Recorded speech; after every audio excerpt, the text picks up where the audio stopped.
Hey guys, it's Brigitte with San Diego Seed Company, and we operate a 1-acre certified organic urban farm in San Diego County, California. Kellogg Garden Organics has asked me to do a video on how to get your garden started quickly. One, they always ask, do you start in a container or in ground like we do here on our farm? Well, it depends on your space. If you have enough space to plant directly in the ground and you can amend the soil so that it's good soil, then great, go for it. But a lot of people have to start in pots.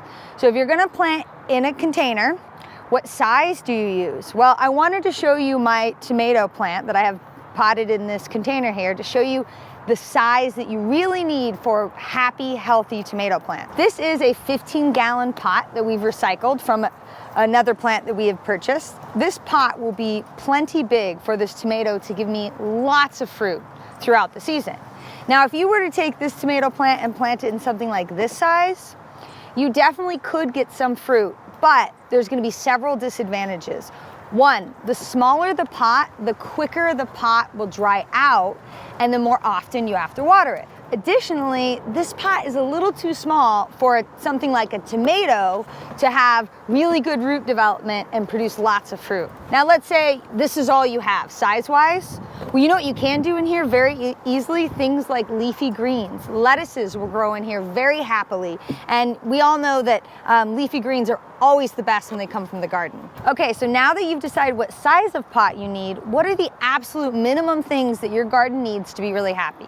Well, it needs sunlight, so try to place your pots or plant in ground in a full sun spot if you can, because as we all know, plants need sunlight to photosynthesize and be really happy. And next, they need moisture. It's really important that your plants stay evenly moist to be very happy.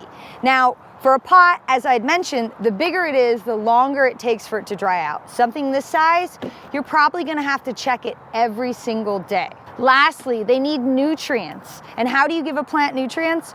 Well, if you use really good potting soil, it will already have some plant food in it. If you're not sure, you could always add a fertilizer like this. This is an all-purpose fertilizer, and you can see the numbers here represent the nutrients that are in the fertilizer.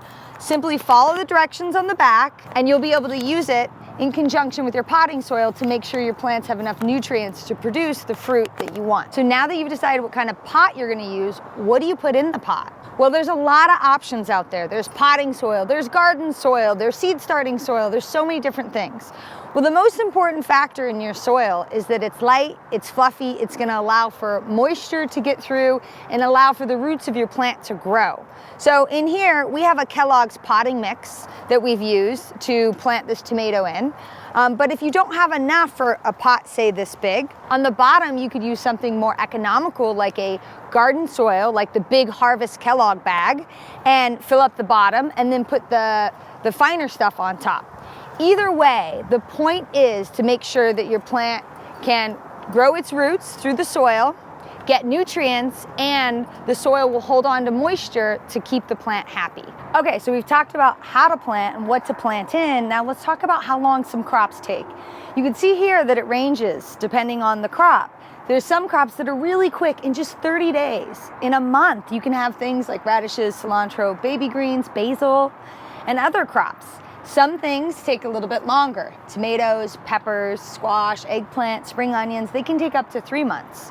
Now, it's important to remember that any time you spend in your garden is an investment in a delicious meal you get to eat later. So if you're spending more time at home, make sure you check on your plants every single day. Are they thirsty? Are they getting enough sunlight?